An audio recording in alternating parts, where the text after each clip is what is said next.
Okay, let's go on the record. We're here on State versus Hannah Freeman. Ms. Freeman is here on case 697-119.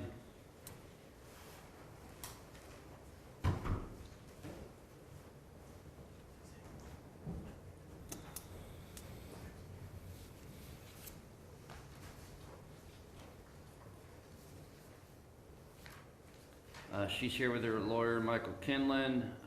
Assistant County Prosecutor Patrick White is here for Brandon Pateo, who is in trial in another courtroom. Ms. Freeman pled guilty back in June to disorderly conduct, a minor misdemeanor in count 1, obstructing official business, a second-degree misdemeanor in count 2, and possessing criminal tools, a first-degree misdemeanor in count 3.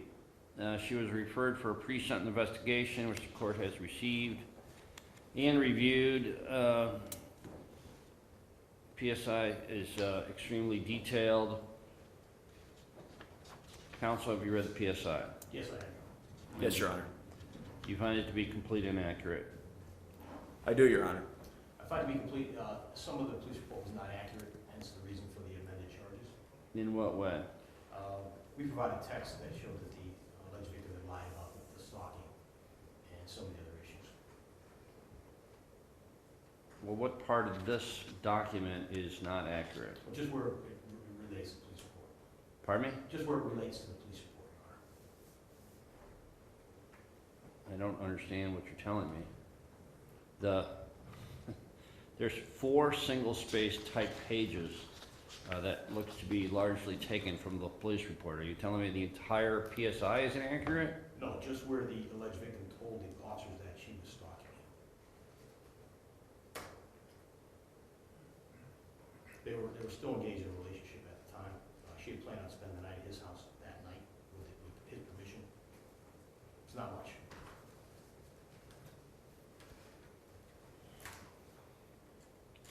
How about the flock camera part on the bottom of page 2, where flock camera plate readers showed your client's vehicle to be on Westlake City School properties 33 times on 19 different days over the past 30 days, up to and including November 7th at 4:07 p.m.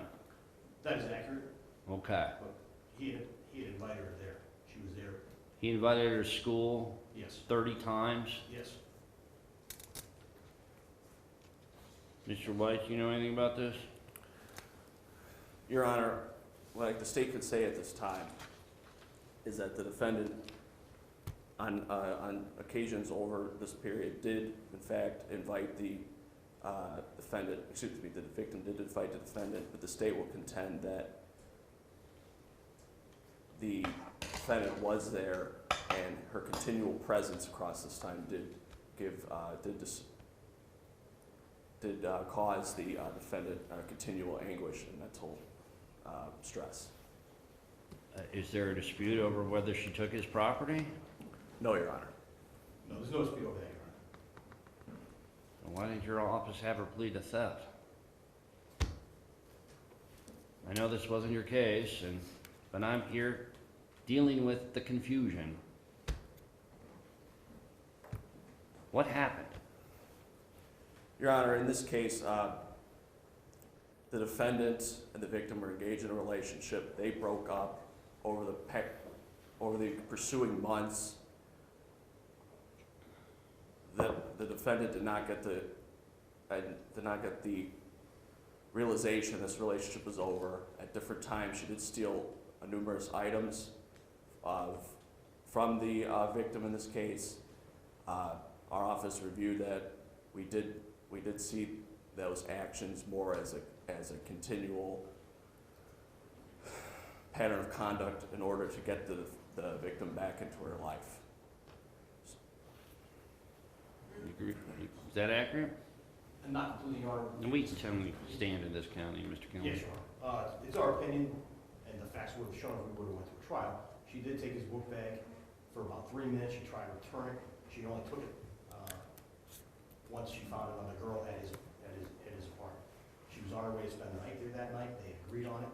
She went over there, and then he texted her, told her not to come, and she realized he had another girl there. She got mad, went in this car, took the book bag, only as a means to get him to talk to her, and then she tried to return the book bag 5 minutes later, and that's when he called the police.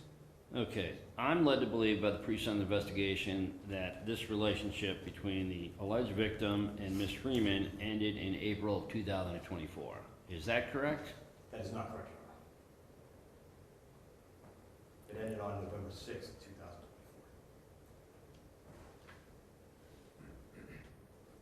And that's why if you review the discovery that I provided, the text detailed everything. And that's why we had negotiated plea with the charges that we have and that she pled guilty to. Okay, the pre-sentence investigation indicates that your client took 2 backpacks, a red and a black backpack containing a Chromebook laptop computer, an HP laptop computer, the victim's wallet, and a set of car keys to his car, apartment, and work school. Is that correct? That is correct, Your Honor.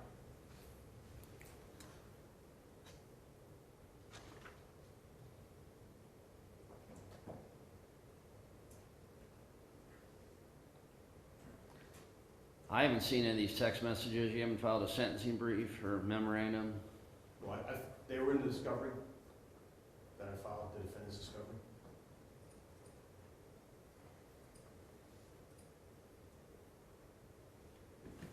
Okay, Mr. White, what would the state like to present? Is there anything else? Thank you, Your Honor. I will say for the record, the state is in compliance with Marcy's law in this matter. Your Honor, obviously this was a difficult situation. This was a toxic relationship. Over the period from April to November, this defendant engaged in conduct that was disturbing and concerning, and state believes there's a heightened concern because she was employed as a teacher at the time. We understand that the victim in this case did at points re-engage with the defendant over these months. But the state is comfortable with this plea offer after extensive conversations and pretrial meetings with the defense counsel, because Ms. Freeman, and it's our opinion, has mental health issues that need to be addressed. I think that's evident from the PSI. I think that's evident from the facts in this case. We do understand that she has taken steps to do that, and as part of this plea, we did make it a condition for supervision in the form of community control, continued mental health treatment, and that is what we'll ask for at this time, Your Honor. Thank you. Okay, Mr. Kinlan, what would you like the court to be aware of? My client's 27 years old. She has a master's degree. She was previously employed as a 4th grade teacher. She lost that job as a result of this incident. She's got no other record other than a noise complaint from several years ago. This is a negotiated plea based upon the facts and based also upon the negotiation that I did with the county prosecutor's office. I believe it's a fair resolution. You're not going to see her back again. Just for the record, she was at the school numerous times helping him with his classwork. There was a principal who was contacted and also listed in discovery, who I had subpoenaed if this case was going to go to trial, who would testify to that fact, that he talked to the victim and the victim told him no, she was there helping him. So there was no stalking in that regard. But she did take his book bag in a heat of passion. She did when she found out he was still seeing this other girl when she was supposed to be over there that night. She wasn't thinking and did so in an emotional state. She is in mental health counseling. She regrets this incident, and I don't think you'll see her back here now. Thank you. Okay, Ms. Freeman, you have the opportunity to speak before we announce your sentence. What would you like me to know? I regret the incident. I definitely acted out of emotion, and I regret that decision that I made that night, and I will take steps necessary to move on from this incident, and you will not see me back here again.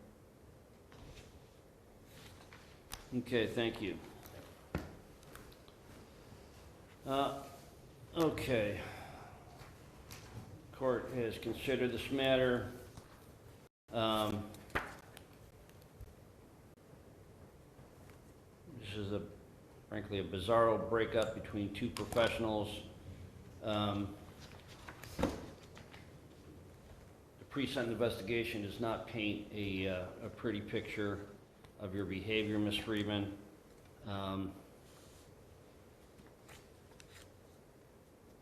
You should have known that was over. It's my understanding that the victim had someone else in his life. I'm going to place you on 18 months of community control. You'll be ordered to have no contact with Mr. McKenzie, the victim. In this case, as a condition of community control, you are to wear a GPS device for the first 90 days. You'll be on house arrest with work release. You'll be ordered to undergo mental health counseling, particularly to establish healthy boundaries. And you will serve the first 7 days of this term of probation in our county jail. You are ordered remanded. We hadn't agreed sentence. You didn't agree with me, Mr. Kinlan, and I am charged with sentencing. At this point, Your Honor, I'm going to make a motion to withdraw her plea, and we'd rather go to trial. Because you don't like the sentence? No, because we don't like the way the court has interpreted the facts. Mr. The Kinlan, facts are not correct. did you talk to me about sentence before you pled your client? You were not available, Your Honor. I'm available all the time, Mr. Kinlan. You chose to plead your sentence, your client. We only met with you one time, Your Honor. At this point, we'd ask to withdraw her plea. I'm offended that you would make the insinuation here that I don't work enough. I'm not making that insinuation. How long, when was this case indicted? December. Yeah, half a year ago. Your Honor, I'm making. Did you make any effort to talk to me in the last 6 months about how I would sentence your client? Yes, No. we did. You did? When? When I asked you to take her off GPS back in April. Okay, and I did. Yes. But that wasn't about sentencing, was it?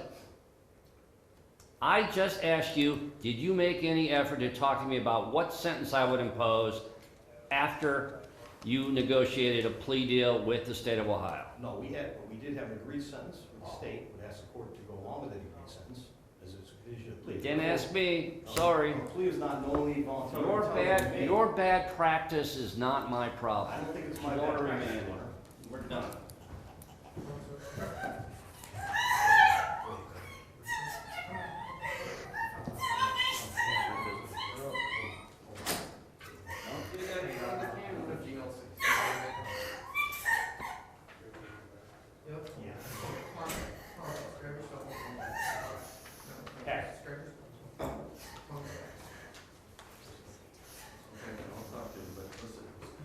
I'm listening. Hold on. Listen. You got it. Finally. You got it.